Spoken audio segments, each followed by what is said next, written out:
Siddhivinayak trust अध्यक्ष के बेटे की हार हुई है। बीएमसी चुनावों में अहिल्यानगर, आपको बता दें, एआईएमआईएम के 3 उम्मीदवार जीते हैं और बड़ी खबरें आ रही हैं लगातार। इलेक्शन ब्रेकिंग आपको बता रहे हैं, एआईएमआईएम के 3 उम्मीदवार जीते हैं। तो ये जानकारी है और ये जीत बड़ी है एआईएमआईएम पार्टी के लिए। मुंबई में जल्दी से जानकारी लेते हैं विपिन चौबे से। Vipin, over to you. 3 उम्मीदवार जीते हैं एआईएमआईएम के अहिल्यानगर से। जी बिल्कुल, ये वो इलाके हैं जो थोड़ा अल्पसंख्यक बाहुल्य इलाके हैं और वहां पर पहले से दबदबा था और पूरी ताकत एआईएमआईएम ने वहां पर लगाया था और उनके 3 उम्मीदवारों के जीतने की खबर वहां से आ रही है। इसके भीतर मुंबई बीजेपी ऑफिस जो मेन हेडक्वार्टर, हम वहां पर हैं और बहुत सारे लोग यहां पर खड़े होकर देखिए स्क्रीन पर नजर जमाए हुए हैं। क्या चाहते हैं, क्या लग रहा है दादा भाऊ, क्या चाहते हैं? किसको जीतना चाहिए मुंबई में? बदलना चाहिए कि नहीं बदलना चाहिए? नहीं, महायुति आना चाहिए। महायुति आना चाहिए। आप लोग क्या चाहते हैं? कुछ बोलो कोई? अच्छा, इधर कुछ नहीं बोल रहा, लेकिन मैं आपको एक बहुत इंपॉर्टेंट ये है कि थोड़ा अंदर का माहौल दिखाने की कोशिश करता हूं। बाहर का तो माहौल देखिए, माहौल बन चुका है, लेकिन पार्टी ऑफिस के अंदर जो कार्यकर्ता पहुंचे हुए हैं उन सब की निगाहें आप देखेंगे तो इस वक्त टेलीविजन स्क्रीन पर है। वो एक एक पल की अपडेट लेना चाहते हैं और हम आ चुके हैं बीजेपी हेडक्वार्टर के अंदर। यहां पर देखिए पूरा माहौल बनाया गया है। मिठाइयां तो नहीं आई हैं क्योंकि रिजल्ट का इंतजार किया जा रहा है, लेकिन इस कमरे में मुझे कुछ नजर आया है। यहां पर बहुत सारे कार्यकर्ता हैं। आप सारे लोग रिजल्ट का इंतजार कर रहे हैं? हाँ, लेकिन यहां तो मिठाई होनी चाहिए। यहां तो वड़ा पाव रखा गया है। वड़ा पाव से स्वागत होगा क्या? ये देखिए मुंबई की पहचान, वो मसाला, वो वड़ा और यहां पर ये पाव और ये वड़ा। एक जरा वड़ा पाव बना दीजिए। किसका इंतजार हो रहा है? रिजल्ट का। रिजल्ट का क्या लग रहा है आप लोग को इस बार क्या होना है? आप लोग बीजेपी ऑफिस के अंदर है, वड़ा पाव आ चुका है, टेलीविजन स्क्रीन पर रिजल्ट चल रहा है, क्या होने वाला है ये बताइए? बीजेपी आने वाली है। बीजेपी आने वाली है? हाँ। पूरा भरोसा है? हाँ। पिछली बार की तरह रुक तो नहीं जाएंगे आप लोग? नहीं नहीं, हाँ? नहीं नहीं। और स्पेशली आज के दिन ये बनवाया गया है जो मुंबई की पहचान है सबसे, वड़ा पाव। वड़ा पाव। हाँ। किसको खिलाना है? सबको सबको खिलाना है। एक बार फिर से वड़ा पाव दिखा दो भाई। देखिए मुंबई बीजेपी ऑफिस में सेलिब्रेशन से पहले वड़ा पाव आ चुका है महिला कार्यकर्ता। तो देखिए, निश्चित तौर पर मुंबई में भारतीय जनता पार्टी के लिए बड़ी खुशखबरी है और जश्न की तैयारियां भी शुरू होती हुई नजर आ रही हैं। और दादर में उद्धव की पार्टी का मुख्यालय जो है, वहां से क्या खबर सामने आ रही है? दादर से उद्धव ठाकरे के उम्मीदवार जीते हैं। तो देखिए, दादर जो है वो ठाकरे बंधुओं का गढ़ है और यहां से ये खबर सामने आ रही है कि यहां पर उनके कैंडिडेट जीते हैं। यूबीटी के कैंडिडेट की जीत हुई है। शहजाद पूनावाला बीजेपी से और सरल पटेल कांग्रेस पार्टी से हमारे साथ बने हुए हैं। शहजाद, लेकिन जैसे जैसे रुझान सामने आ रहे हैं, आंकड़े बढ़ते नजर आ रहे हैं, वैसे वैसे पूरी शिद्दत के साथ ऑपोजिशन ये आरोप लगाता हुआ नजर आ रहा है कि धांधली हो गई, गड़बड़ी कर दी गई और ये उसी का नतीजा है। जनादेश को चोरी करने की कोशिश की गई है। सीधे सीधे ये आरोप लगाया जा रहा है। कैसे जवाब देंगे इनका? समीर भाई, अभी लास्ट चुनाव जो हुए वो बिहार के हुए। बिहार के नतीजे आके 45 दिन हुए। एक इन्होंने ऑफिशियल इलेक्शन कंप्लेंट नहीं की है हाईकोर्ट में, अभी तक नहीं की है। एसआईआर पर भी यही रोना रोते थे, कोई कंप्लेंट नहीं की। हरियाणा में भी यही रोना रोते थे, कुमारी शैलजा ने नकार दिया इनकी बातों को। तो ये बहानेबाजी है, बहाना ब्रिगेड है। पर समीर जी, एक इंटरेस्टिंग फैक्ट बताऊं, कांग्रेस की जो शुरुआत है ना 1885 में, वो पुणे और मुंबई से हुई।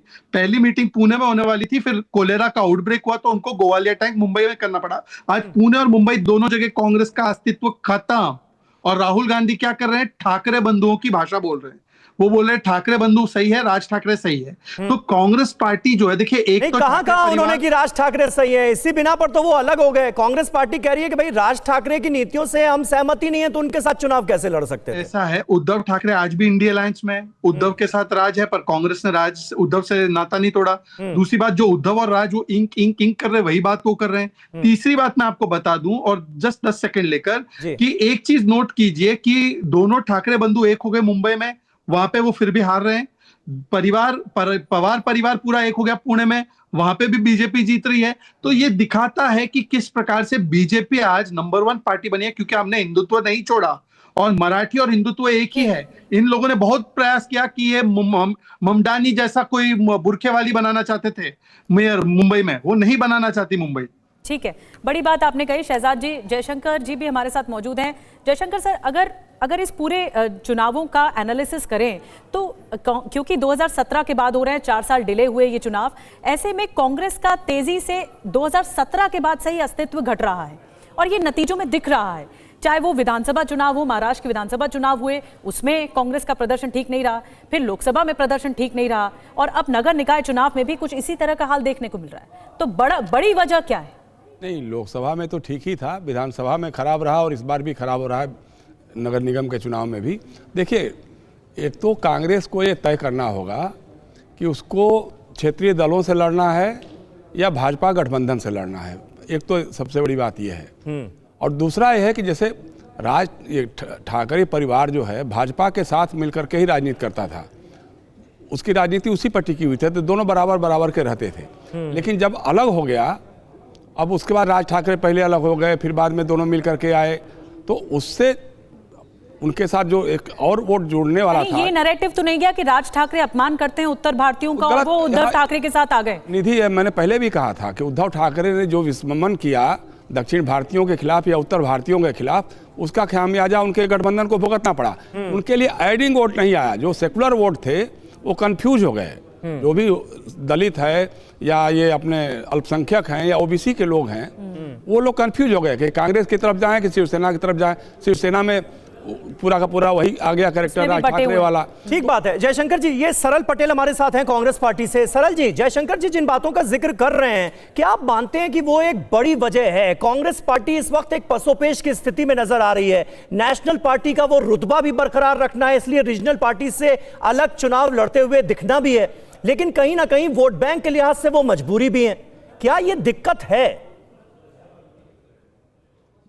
देखिए, जो एक अलायंस होता है वो म्यूचुअल रिस्पेक्ट पर बेस होता है। तो सारी पार्टीज ने जब एक सीट शेयरिंग का फॉर्मूला हम रीच नहीं कर पाए, कांग्रेस पार्टी को नेचुरली ये लगा कि जब जहां पर हमारा रिस्पेक्ट या हमारे वर्कर्स को सेल्फ रिस्पेक्ट पर कॉम्प्रोमाइज करना होगा, तो हमने पार्टी के पक्ष में जो निर्णय लिया और वो हमने आज वो दिख रहा है। मतलब आप ये कह रहे हैं कि उद्धव ठाकरे के साथ जाने में कांग्रेस पार्टी के कार्यकर्ताओं का रिस्पेक्ट कॉम्प्रोमाइज हो रहा था? नहीं, जब विधानसभा और लोकसभा में हमने अलाई किया था तो हमारे पास एक ब्रॉड फॉर्मूला था सीट शेयरिंग के लिए, लेकिन जब वो लोकल बॉडी पोल्स पर बात आ गई, क्योंकि there was an overlapping of interest, so that's why it was natural कि हम उनके साथ मूव आउट नहीं कर पाते और हमने हमारा एक अलग रास्ता खोजने का ट्राई किया।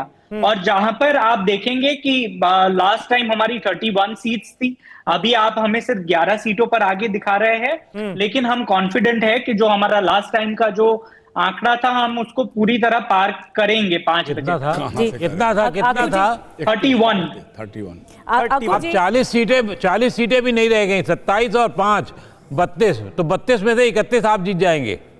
मैं आऊंगी आकू जी, आपका कमेंट लूंगी। इस वक्त जयप्रकाश सिंह हमारे साथ लगातार बने हुए हैं और कुछ अपडेट है उनके पास। जी जे पे आपके पास आ रही हूं मैं, ओवर टू यू। क्या इस वक्त अपडेट मिल रहे हैं? 106 बीजेपी प्लस। देखिए, मैं आपको बताऊं कि मुंबई में जो समाधान पाटिल की हार हुई है, ये दादर और माहिम का जो पूरा मराठी बहुल इलाका है, ये बहुत महत्वपूर्ण है। यहाँ पर और जो उम्मीदवार हैं वहाँ पर कई जगह पर शिंदे की सेना आगे चल रही है, बीजेपी आगे चल रही है, लेकिन समाधान सरवणकर, जो सदा सरवणकर के बेटे सदा सरवणकर सिद्धिविनायक मंदिर के ट्रस्ट बोर्ड के अध्यक्ष हैं, उनकी हार एक बहुत बड़ा जो है मैसेज देती है। आपको लगता है दादर, माहिम, माटुंगा और वर्ली, यहाँ पर मराठी वोटर जो है वो यूबीटी के साथ गए हैं? आप शिंदे सेना के ये है मीडिया कोऑर्डिनेटर, आप बताएं। दादर में वैसे भी यूबीटी के एमएलए हैं और मुझे लगता है कि वहाँ के लोगों को विकास चाहिए या और कुछ चाहिए, उसके ऊपर कहना इस समय उचित नहीं है। समाधान सरवणकर की हार को किस तरह से देखते हैं? रविंद्र वायकर की बेटी भी चुनाव हार गई है, सांसद है। इसमें हार और जीत का सवाल नहीं, लोगों का चॉइस क्या रहता है। वहाँ के लोगों को विकास चाहिए या ईगो चाहिए, तो वहाँ के लोगों ने शायद वहाँ पे ईगो सिलेक्ट किया है। ईगो सिलेक्ट किया क्योंकि वहाँ मराठी बहुल वोट ज्यादा है। मराठी और हिंदी का सवाल नहीं है इसमें, ईगोइस्टिक थिंकिंग और डेवलपमेंटल थिंकिंग, ये दो चीजें। शायद वहाँ के जो लोग हैं उनको डेवलपमेंट में ज्यादा इंटरेस्ट नहीं रहेगा।